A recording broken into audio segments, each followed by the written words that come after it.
안녕하세요. 곧 하나이의 엄마가 되는 30대 여자입니다. 기존의 다른 사연과는 다르게 개념을 상실해버린 시모와 절연한 이야기를 들고 여러분을 찾아뵙게 되었는데요. 도대체 어떤 시댁이었기에 절연까지 하게 된 것인지 분노 유발 가득한 이야기 한번 들어보실래요? 결혼할 때부터, 아니 연애 시절부터 남편은 시모와 정이 있는 것 같진 않았어요. 사별한 시모는 남편을 오롯이 혼자 키운 분이라 각별할 법도 한데 남편은 그러지 않더라고요. 도리어 시모 이야기가 나오면 은근슬쩍 말을 돌린다든지 그렇지 않으면 이런 말을 하곤 했습니다.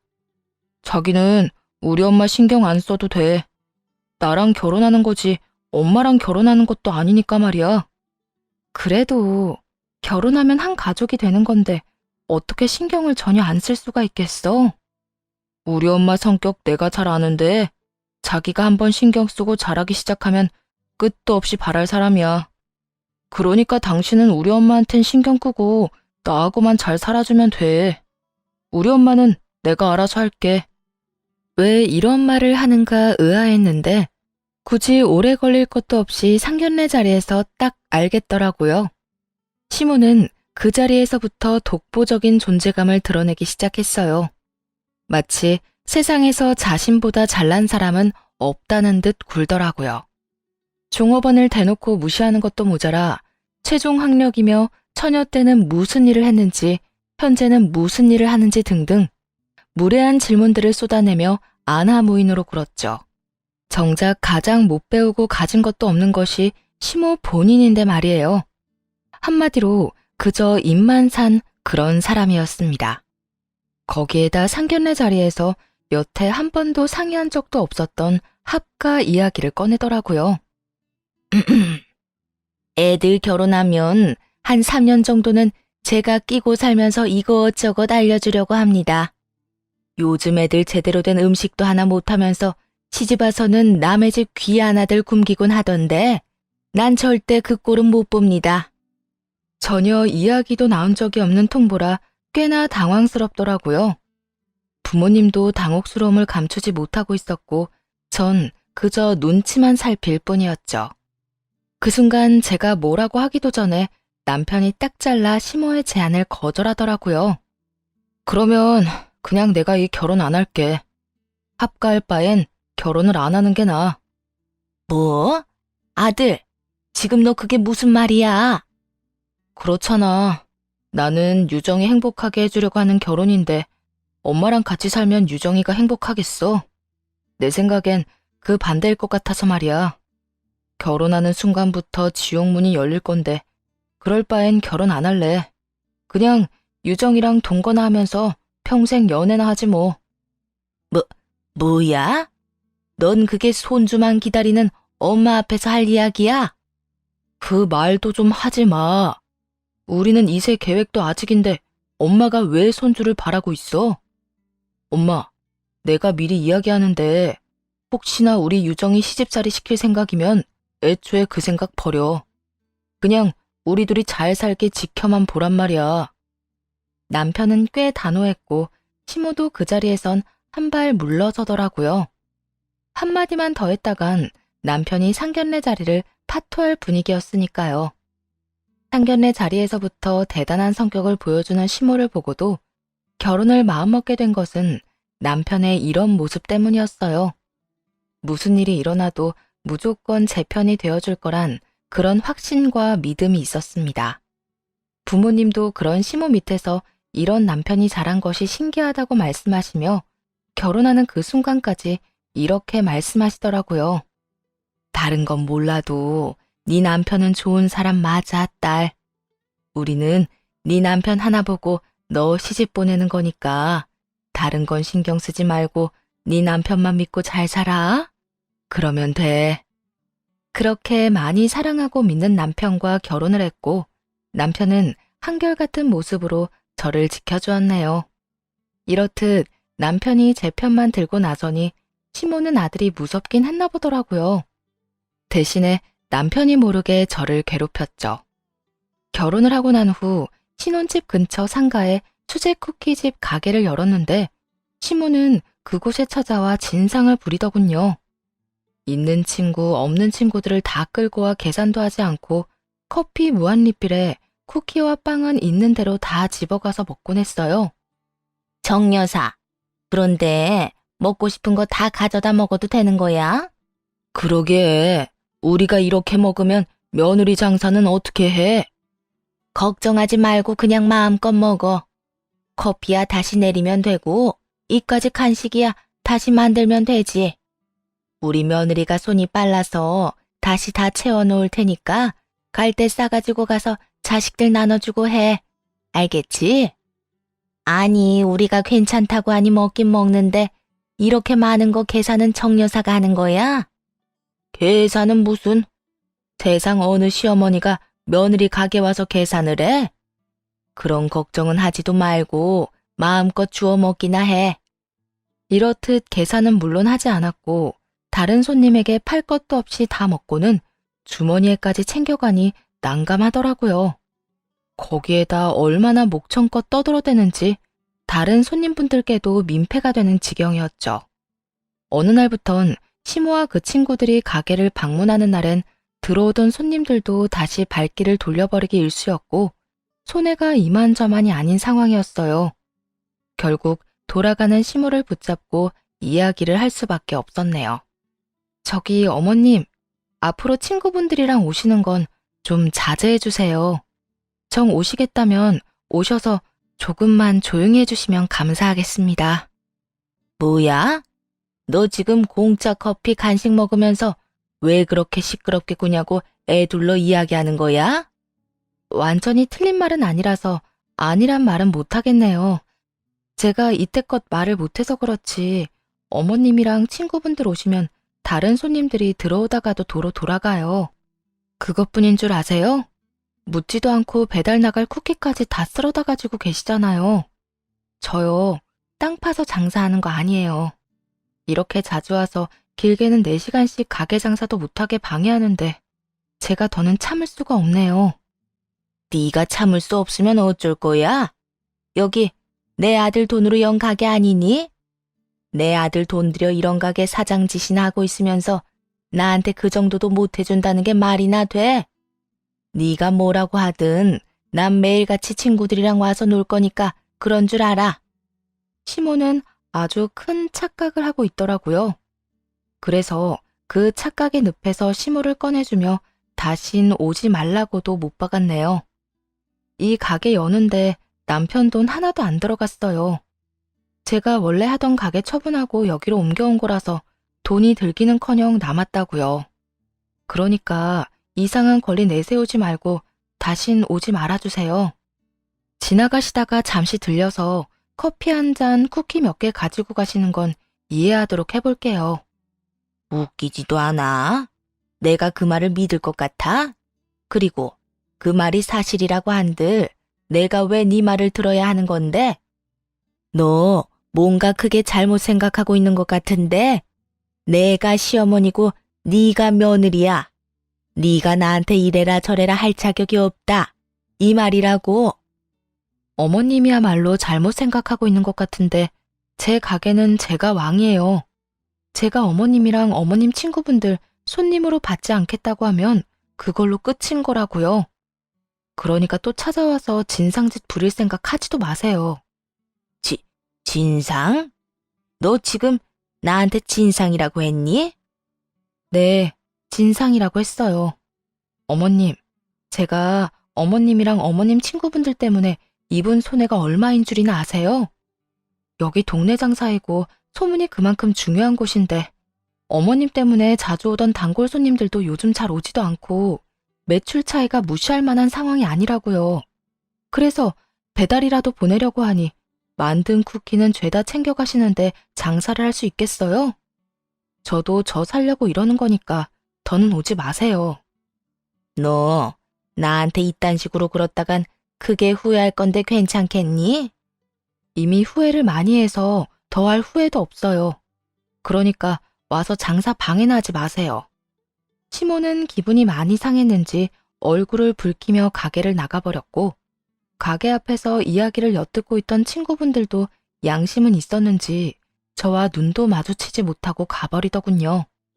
그러게, 작작 좀 했다면 저도 이렇게까진 하지 않았을 텐데 먼저 양심도 없이 군이 매몰차게 나갈 수밖에 없는 입장이었죠. 시모는 모욕을 당했다고 생각했는지 화가 많이 난 모양이더라고요. 사리 판별도 못하고 남편에게 다 잃어버렸다고 들었으니까요. 애초에 남편 모르게 저를 괴롭히려 가게를 찾아온 것이면서 말이에요. 본인 스스로 가게를 들락거리며 저를 괴롭힌 걸 다 말했으니 그 결과는 굳이 듣지 않아도 뻔한 일이었죠. 여보, 우리 엄마 가게 찾아갔었다며? 도대체 왜 나한테 말을 안 한 거야? 그런 것까지 말해서 뭐해. 당신도 회사 일로 충분히 힘들잖아. 괜히 신경 쓰이게 하고 싶지 않았어. 혹시 내가 어머님 그렇게 쫓아내버려서 당신 섭섭한 거 아니지? 섭섭하기는. 오늘 엄마가 전화 와서 있었던 일 말하면서 하소연하길래 나도 한 소리 해줬어.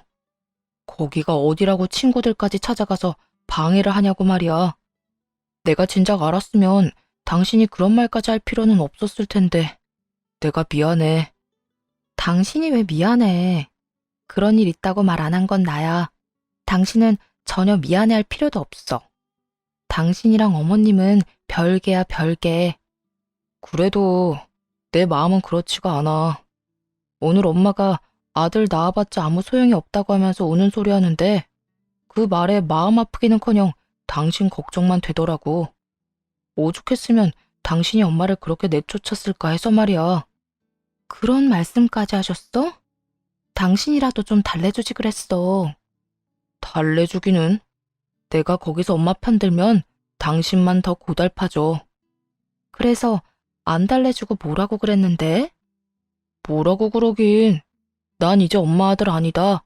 내 마누라 남편이다. 그러니까 내 마누라 가게 가서 괴롭히지 말라고 하곤 끊어버렸지. 뭐? 나도 나지만 당신도 참 대단하다, 대단해. 그렇게 어머님한테 쌓인 게 많아? 그렇기도 하고 당신한테 함부로 하는 것도 싫어. 그리고 초장에 확실하게 해야지. 그렇지 않으면 우리 엄마는 선을 넘고도 남을 사람이야. 저 역시 시모에게 당한 것이 있으니 남편의 말뜻을 이해 못하는 바는 아니었지만 그래도 그렇지 좀 과하다는 생각이 들기도 했어요. 하지만 경험에서 우러나오는 조언은 절대 무시하면 안 된다는 것을 깨닫게 되기까지는 얼마 걸리지 않았죠. 시모와의 일이 있고 난 후 시모는 이상하다 싶을 만큼 조용하게 지내더라고요. 그러던 어느 날 시모에게 연락이 왔어요. 마치 지금까지의 일은 다 잊었다는 듯 인자한 목소리였죠. 저기, 곧 있으면 승진이 외할아버지 기일이야. 내 친정엔 제사 챙길 사람이 마땅치 않아서 이때껏 제사 같은 건 안 지냈는데 아무래도 올해부터 챙겨야겠다. 너도 승진이한테 들어서 알지? 승진이 할아버지가 얼마나 승진이 예뻐했는지. 그러니까 네가 와서 제사상 좀 준비하거라. 이번 주 주말이다. 여태 알기론 시댁에선 제사를 지내지 않는다고 했는데 갑자기 제사를 지낸다고 한다니 그 수가 뻔히 보였지만 어쩔 도리가 없는 일이었어요. 다른 사람도 아니고 생전에 시부보다도 외할아버지가 남편을 더 예뻐하셨다는 이야기를 들은 적이 있었기 때문이었죠. 주말이 더 바쁘긴 했지만 두말하지 않고 가게 문을 닫기로 했고 남편에겐 일찍 알려봤자 괜히 신경만 쓸 것 같아 당일 시댁으로 향하며 문자만 남겨놓았습니다. 장을 다 봐 시댁으로 가니 시모는 몸이 좋지 않다며 앓는 소리를 내더라고요. 왔니? 그런데 이를 어쩌니? 내가 요 며칠 몸이 안 좋아서 병원도 다녀왔는데 여전히 몸이 많이 안 좋구나. 어쩌면 이렇게 뻔한 거짓말을 할 수가 있는 것인지 속아 넘어가주고 싶어도 힘든 지경이었죠. 하지만 애초에 혼자 다 할 것이라 생각하고 와서 그런지 화가 나지도 않았어요. 아, 그러세요? 그러면 들어가서 쉬세요. 어차피 혼자 할 거라고 생각하고 왔으니까요. 그래? 그러면 혼자 수고 좀 하려무나. 난 좀 쉬어야겠어. 시모는 방으로 들어갔고 방에선 TV 소리와 함께 크고 경쾌한 시모의 웃음소리가 들려오더군요. 화가 나지 않았다고 하면 거짓말이겠지만 그럼에도 좋은 마음으로 음식을 준비하려 애썼습니다. 그렇게 한참 제사 준비를 하고 있으니 화가 잔뜩 난 남편이 들어오더라고요. 시댁으로 들어선 남편은 다짜고짜 화를 내며 시모를 찾기 시작하더군요. 엄마! 엄마! 넌 왔으면 왔지. 왜 이렇게 소리를 질러? 여기 귀먹은 사람 아무도 없어, 얘. 내가 지금 소리를 안 지르게 생겼어? 외할아버지 제사를 왜 갑자기 지낸다는 거야?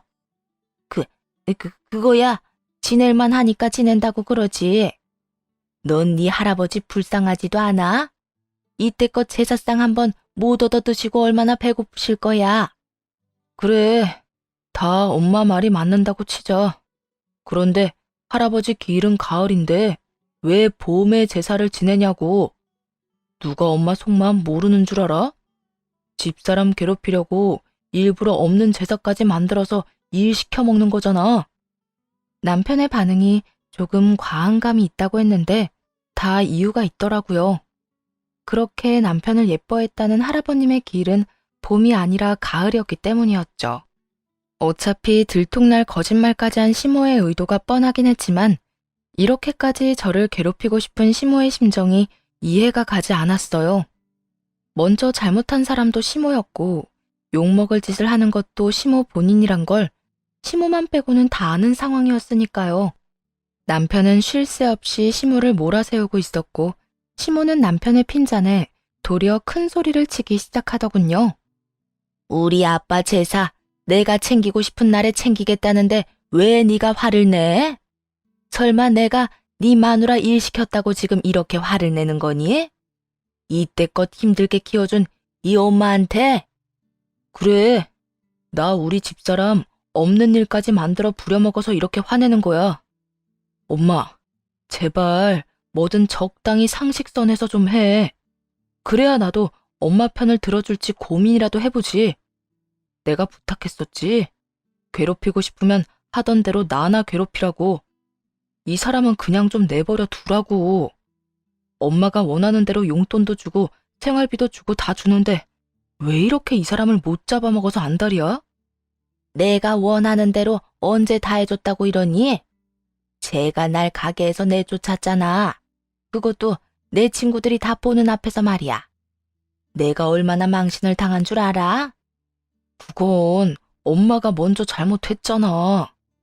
장사하는 가게 가서 장사도 못하게 방해하면 쫓겨나는 건 당연한 거 아니야? 거기에다 한 번도 계산한 적도 없다며? 그거 무전취식의 업무방해야. 알아?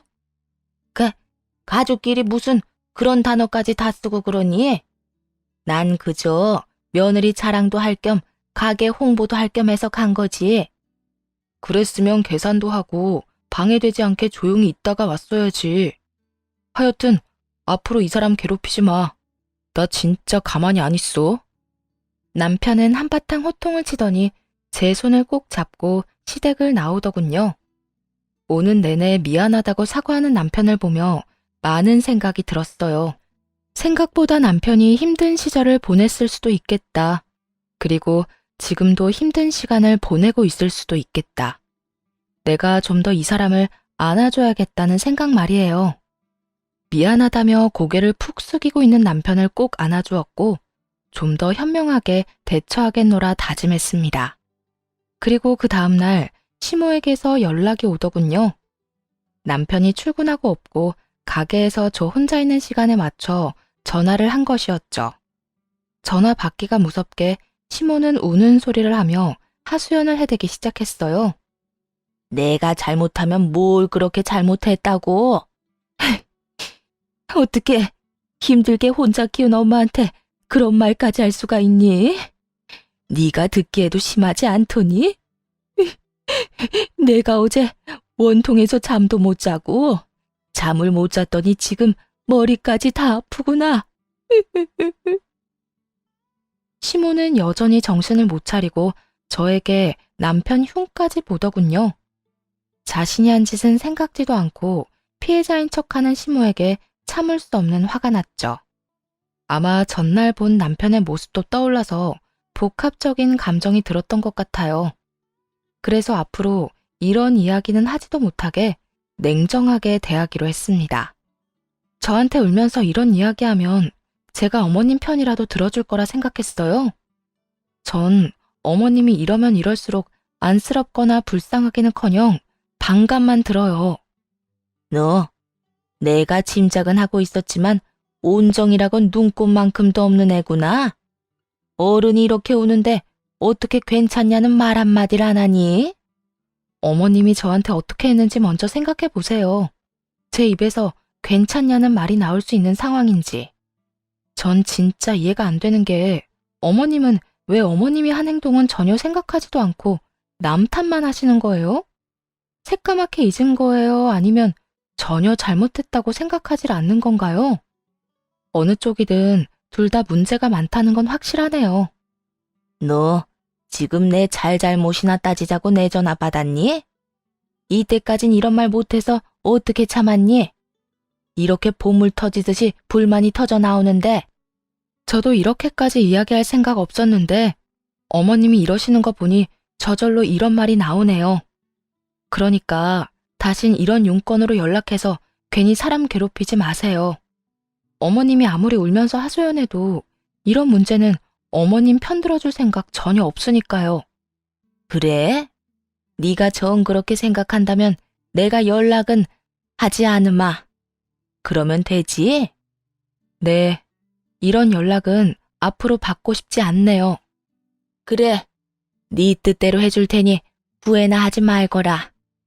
할 말도 다 했고 시모에게 대답도 들었는데 불안했어요. 시모의 후회라는 말 뒤엔 항상 생각지도 못한 일들이 벌어졌기 때문이었죠. 아니나 다를까 거짓말처럼 이상한 일들이 벌어지기 시작했습니다. 어느 날부터인가 가게 앞에 유난히 쓰레기가 많아지고 개똥도 여기저기 많더라고요.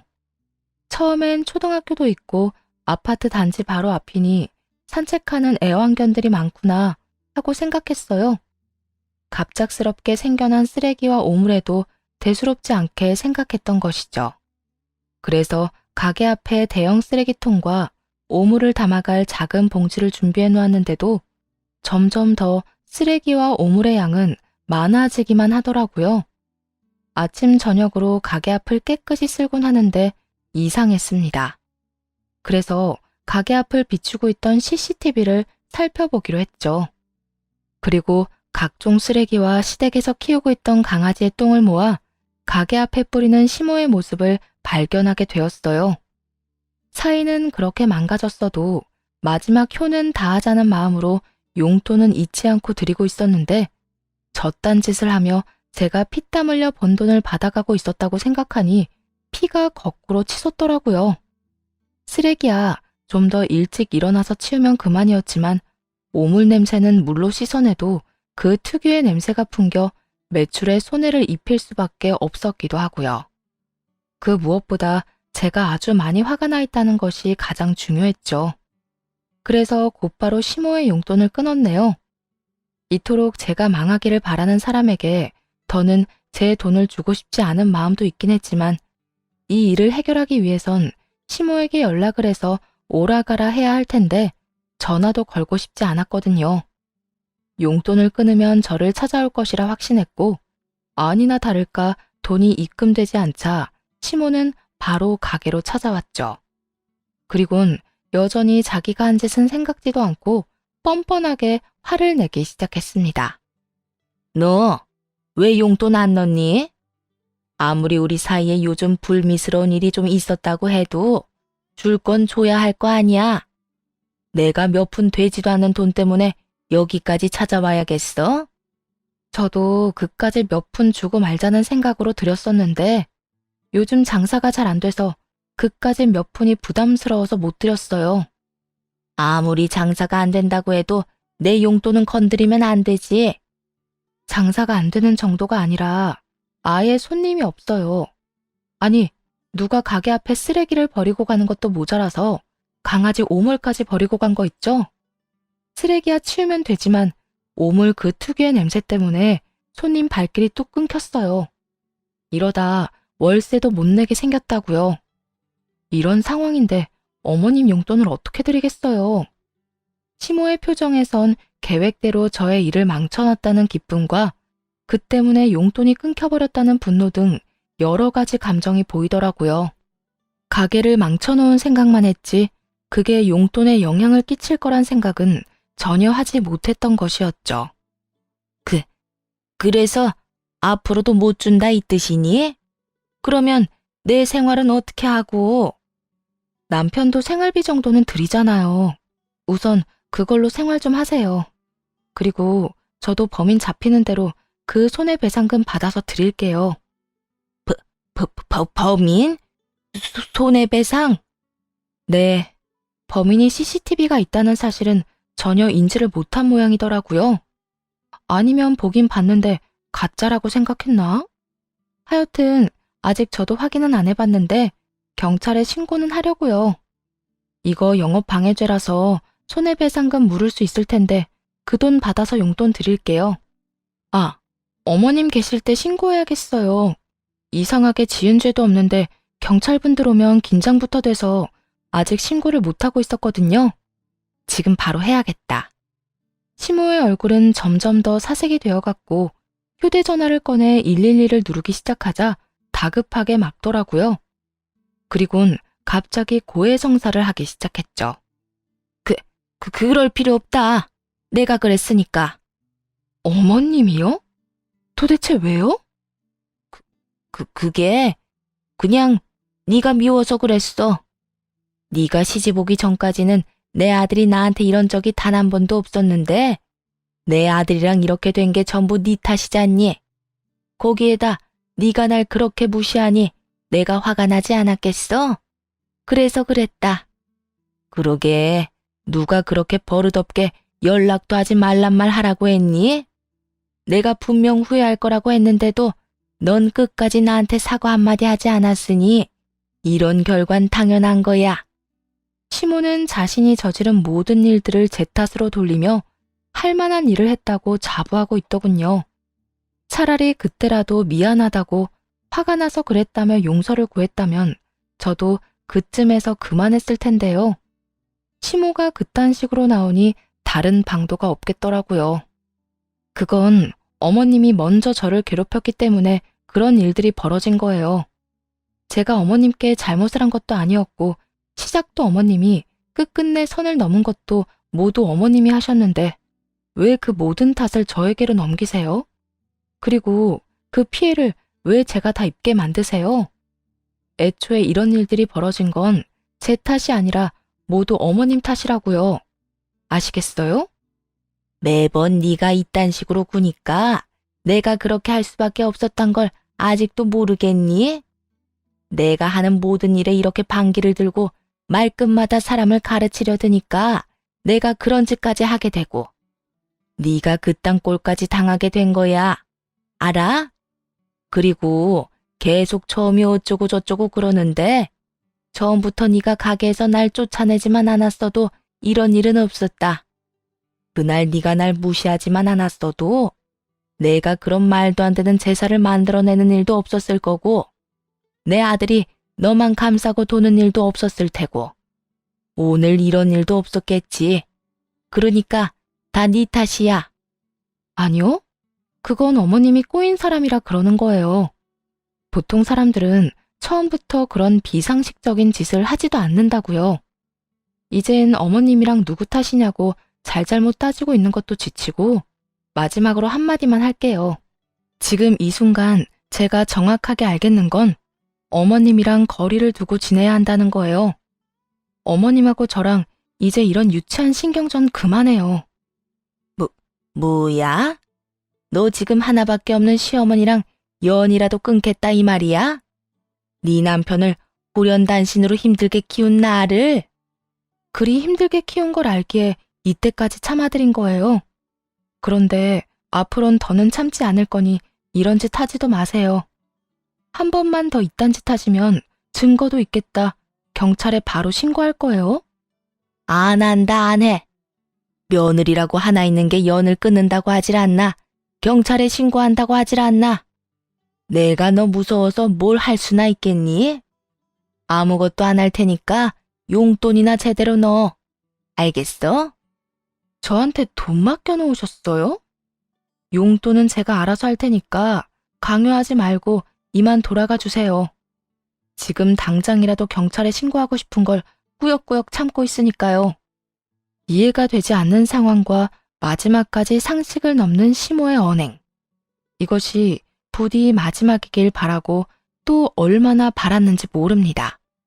그때까지만 해도 영까지 끊고 싶진 않았으니까요. 하지만 시모는 끝까지 가더군요. 이번엔 치졸하게 숨어 괴롭히는 것이 아닌 대놓고 돈을 요구하기 시작하는데 그 이유가 더 기가 막히더군요. 예, 나 돈 좀 다오. 네? 돈이요? 무슨 돈이요? 너 내 덕에 다시 매출 올랐을 거 아니니? 그러니까 나한테 돈 좀 주려무나. 내가 꼭 사고 싶은 게 있어서 그래. 그제야 제가 큰 잘못을 저질렀다는 생각이 들더군요. 사이가 좋지 않아 연락은 하지 않아도 용돈만큼은 꾸준히 드리고 있었거든요. 그건 마지막 효심도 도리도 아니었어요. 그저 같은 여자로서 지금껏 혼자 남편을 힘들게 키웠을 시모가 안쓰러워서 줬던 것인데 그것이 저를 돈줄 정도로 여기게 되는 원인이 될 거라곤 생각 못했던 거죠. 이 정도로 염치가 없을 거라곤 생각조차 못했는데 남 탓을 할 것도 없는 상황이었네요. 혹시 제가 어머님께 빌린 돈이 있었나요? 아니면 맡겨놓은 돈이라도 있으세요? 아무리 제가 어머님 며느리라고 해도 이런 식으로 돈 달라 요구하는 건 좀 아니지 않나요? 아니긴 뭐가 아니야. 자식된 도리로 부모가 돈 달라고 하면 군말 안 하고 주면 되는 거야. 도대체 뭘 사려고 이러는 건데요? 말이나 좀 들어볼게요. 그게 가방 사려고 그런다. 너도 알지? 에르 땡땡. 뭐라고요? 그 가방이 얼마인 줄은 알고 그러세요? 알지. 내가 그저께 백화점 가서 다 알아보고 왔어. 너도 알지? 희자. 글쎄 이번에 희자가 며느리한테 명품 가방을 받았다고 하더구나. 어찌나 자랑질을 하는지. 누군 며느리가 없나 얼마나 눈꼴 시렸는지 아니? 그래서 나도 하나 사려고. 희자랑 똑같은 급 사는 건 말도 안 되고 그보다 더 비싼 걸 사야 하지 않겠니? 너 귀찮게 같이 갈 필요도 없고 그냥 돈만 주면 된다. 그 순간 며느리에게 명품 가방을 받았다는 그 친구분의 이야기를 하던 시모의 말이 떠올랐어요. 그 친구분은 아들 집으로 오가며 육아는 물론이고 살림까지 다 살펴주고 있다며 자기는 그렇게는 못한다고 엄포를 놓았던 것이 말입니다. 희자도 멍청하지 않니? 이 나이 먹고 그게 무슨 생고생이야? 며느리한테 다 하라고 하면 되지. 굳이 아들내 오가면서 애 봐주고 살림 살아주고. 그런다고 자식들이 부모 고생하는 걸 알아줄 것 같니? 그러다 몸이라도 아파봐라. 그대로 버림받는 거야. 아픈 순간 요양원 신세나 지게 될 거라고. 하여튼 난 너희 애 낳는다고 해도 절대 봐줄 생각 따윈 없으니 너희가 알아서 낳고 알아서 키워. 알겠니? 그분 며느리는 그분의 호의가 있었기에 감사한 마음을 담아 선물한 명품 가방이었을 텐데요. 시모는 저를 괴롭히기만 했으면서 그 비싼 가방을 받겠다고 우겨대는 꼴이 참 황당하더군요. 그나마 남아있던 안쓰러운 마음도 송두리째 사라지는 순간이었네요. 어머님, 전 그런 돈 없어요. 아니, 있다고 해도 그딴 곳에 쓰라고 줄 생각은 전혀 없어요. 뭐야? 그러면 나보고 그 옆에 내 명품 가방 들고 다니는 꼴을 그냥 구경만 하란 이 뜻이야? 그 친구분은 며느리한테 워낙 잘하셨나 보죠. 그때 말하는 거 들어보니 힘든 며느리 도와주느라 날마다 아들 집에 가서 아이도 돌봐주고 집안일도 해주고 했다면서요. 그 친구분은 그렇게 도움이라도 주셨지.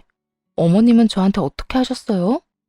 어떻게 해서든 괴롭히려고만 하고 가게 망하라고 쓰레기 투척이나 하고. 어머님 같으면 어머님한테 그런 큰 돈을 내놓고 싶겠어요? 심지어 고작 가방 하나 때문에요? 저는 절대 그런 짓 못하니까 그런 줄 알고 어머님이 포기하세요.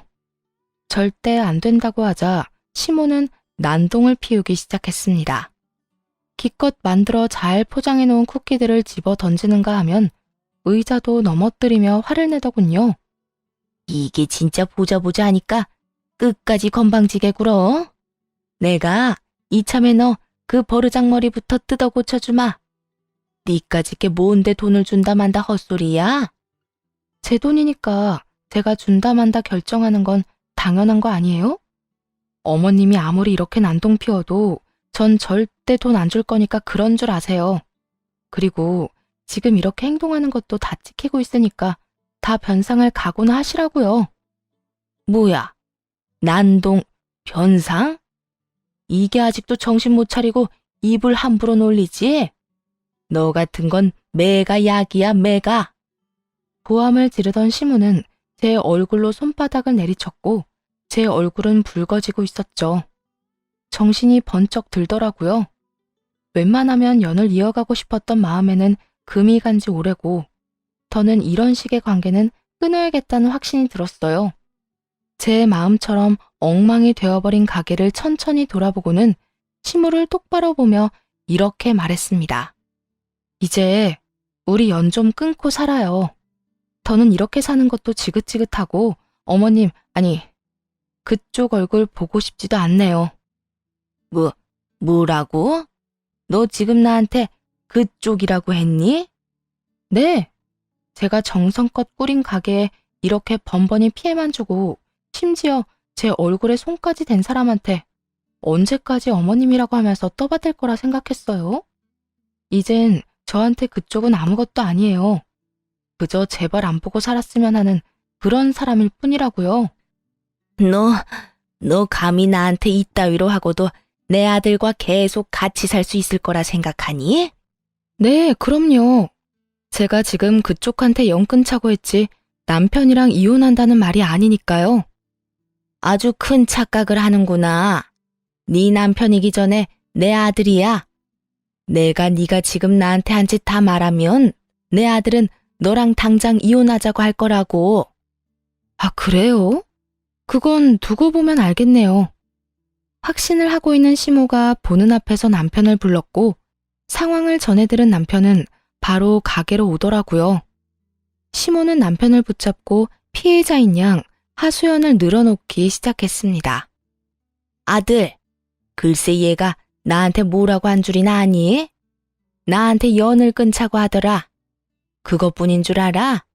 나한테 그쪽이란다, 그쪽. 어떻게 나한테 그딴 말을 할 수가 있어? 너 당장 이혼해라. 난 우리 아들이 저딴 여자랑 사는 거 보기 싫다. 내 눈에 흙이 들어가도 싫어. 엄마 말대로 우리 아들 이혼할 거지? 그럴 거지? 남편은 듣는 둥 마는 둥 하며 시모가 한껏 난동을 부려 엉망이 되어버린 가게와 빨갛게 부풀어 오른 제 뺨을 살펴보더군요. 그리곤 시모를 무섭게 바라보며 입을 열기 시작했어요. 엄마, 이 사람 때렸어? 이 가게도 이렇게 만든 거고? 그래. 내가 화가 나서 그랬어. 제가 나한테 얼마나 심하게 굴었으면 내가 이런 짓까지 했겠어? 우리 아들은 엄마 이해하지. 엄마 원래 이런 사람 아니란 거 우리 아들이 더 잘 알잖아. 시모는 여전히 당당했고 남편은 그 모습이 더욱 화가 난다는 듯 고함을 지르기 시작했어요. 엄마, 내가 좀 하지 말라고 그렇게 말했잖아. 내가 그렇게 부탁을 했는데 엄마는 그냥 가만히 있는 게 그렇게 힘들어? 그 가방이 얼마인 줄이나 알아? 한두 푼짜리도 아니고 그 가방 안 사준다고 이렇게 난동을 피우는 사람이 어딨어? 그리고 엄마가 그 비싼 가방을 받을 만한 짓은 했어? 아니, 오히려 엄마는 가방을 사들고 와서 내 아들이랑 살아줘서 고맙다고 감사 인사를 해도 모자랄 판국이야. 알아? 아들, 너까지 엄마한테 이러기야? 엄마가 뭘 그렇게 잘못했다고 이렇게 화를 내? 이 엄마가 널 얼마나 고생하면서 키웠는데 그 정도 가방이 뭐라고? 엄마가 그 정도 가방값만도 못한다고 생각하는 거야? 널 이날 이때껏 혼자 키우니 엄마가? 제발 그 말 좀 그만해. 나 결혼하기 전에 틈만 나면 그 말하면서 나한테 돈을 얼마나 뜯어갔는지 기억 안 나?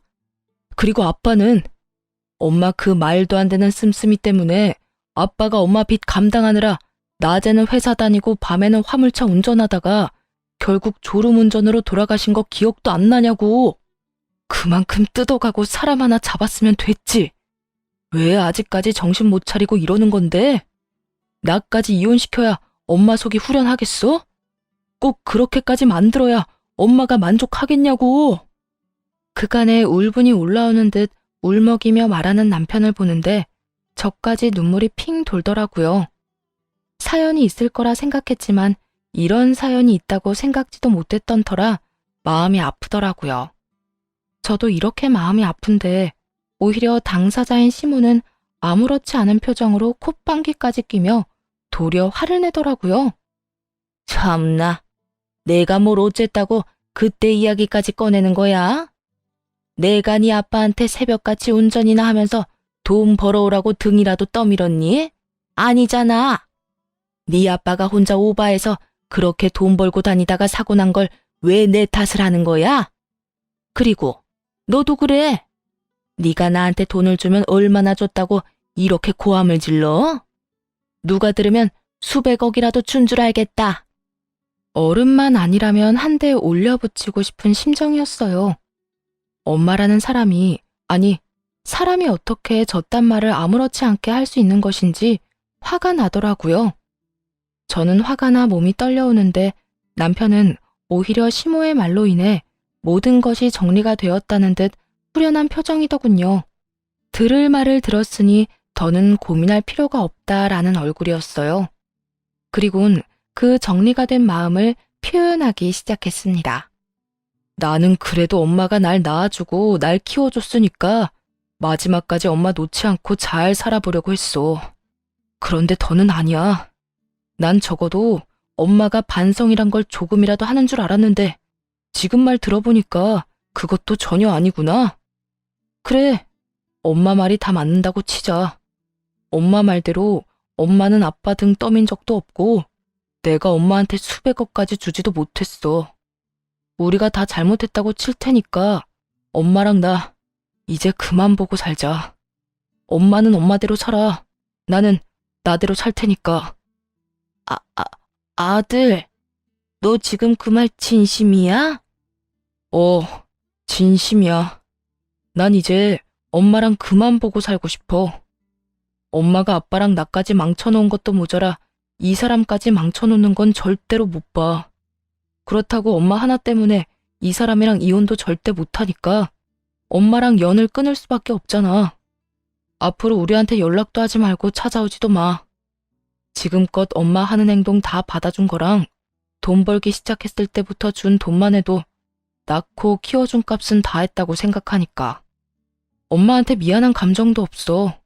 그러니까 괜한 동정심 유발할 생각도 하지 마. 그러면 그럴수록 화만 더 날 것 같으니까 말이야.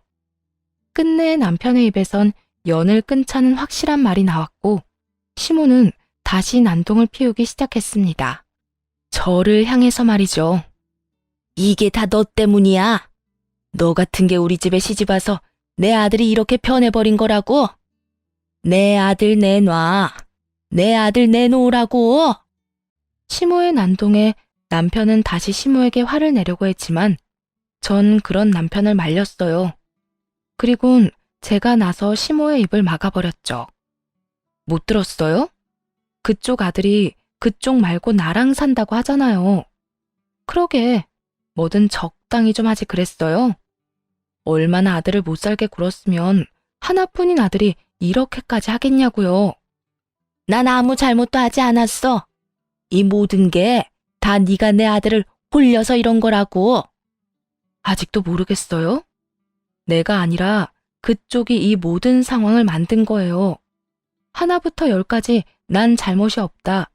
당연히 너희는 나한테 이렇게 해줘야 한다는 그 파렴치하고 양심 없는 생각이 이런 상황까지 만든 거라고요. 그러니까 당장 여기서 나가주세요. 더는 얼굴 보고 싶지도 않으니까요. 인연이 진짜? 시모는 다시 저에게 달려들었지만 남편은 그런 시모를 붙잡아 쫓아내더군요. 다신 찾아오지도 말란 말과 함께 말이죠. 내가 너희 없으면 못 살 줄 알아? 나 혼자서도 잘 먹고 잘 살 거니까 나중에 유산 타령하면서 찾아오지나 마. 알겠어? 시모는 쫓겨나면서도 악다구니를 썼고 그 후 저흰 집도 옮겨버리고 가게도 옮겼습니다. 전화번호는 차단을 했고 시모도 더는 찾아오지 않더군요. 그리고 들어오는 이야기엔 시모는 하나 남은 시댁을 팔아 잘 먹고 잘 살고 있다고 하더군요. 몇 푼 안 되는 돈을 믿고 갖은 사치란 사치는 다 하고 그나마 남아있던 주변 사람들을 무시하는 것도 모자라 막말을 해대 남은 사람도 없다고 하고요. 사람은 변하지 않는다고 참 한결같이 잘 사는구나 하며 시모를 잊고 지내던 어느 날이었어요. 모르는 번호로 연락이 오더라고요. 병원이었어요.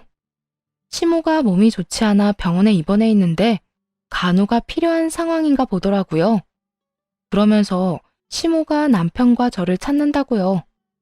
고민 끝에 남편에게 모든 사실을 알리기로 했어요. 아무래도 제가 결정할 문제는 아니라고 생각했으니까요. 여보, 병원에서 연락이 왔는데 어머님 많이 아프신가 봐. 옆에서 돌봐줄 사람이 필요하다고 하는데 어떻게 해야 할까? 그래? 언젠가 이런 날이 올 거라 예상했었잖아. 내가 내일 가서 요양원 모셔다 드리고 올 테니까 당신은 신경 쓰지 마. 난 괜찮은데 당신은 괜찮겠어? 다 자업자득이야. 그러게 기운 있을 때 적당히만 했어도 우리가 이렇게까지 했겠어? 나도 나지만 당신 괴롭힌 것만 생각하면 아직도 화나. 그리고 이 상황에서 병수발이나 들 거였으면 그때 영 끊자는 말도 안 꺼냈을 거야. 절대 그렇게는 못해. 아니, 못해. 아니, 안 해. 당신이 무슨 걱정하는지 잘 아는데 난 괜찮으니까 우리 엄마 일은 나한테 맡겨둬. 알겠지? 난 당신만 괜찮으면 다 괜찮아. 그러니까 당신 마음 가는 대로 해.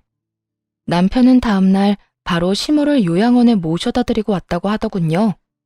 그리곤 시댁에서 돈 될 만한 것은 다 팔아치워 요양원 비용을 냈다고 하고요. 남편의 말대로 진작 적당히만 했다면 그런 초라한 끝을 보진 않았을 텐데. 한편으론 안타깝고 한편으론 후련한 복합적인 감정이 들었죠. 그 후 남편과 전 잘 지내고 있어요. 가끔은 여행도 다니고 가까운 곳에 산책도 자주 하며 마음의 안정을 찾아가고 있답니다. 그리고 좋은 소식이 있어요. 처음에 말씀드렸다시피 바로 저와 남편이 한 아이의 부모가 된다는 거예요. 지금 임신 6개월째로 아기와 저도 건강하게 잘 지내고 있어요. 몸이 점점 무거워져 일이 버거울 때도 있긴 하지만 워낙 남편이 잘 도와줘서 무사히 하루하루를 잘 보내고 있는 중이에요. 이렇게 제 사연도 끝이 났네요. 긴 이야기 끝까지 함께 해주셔서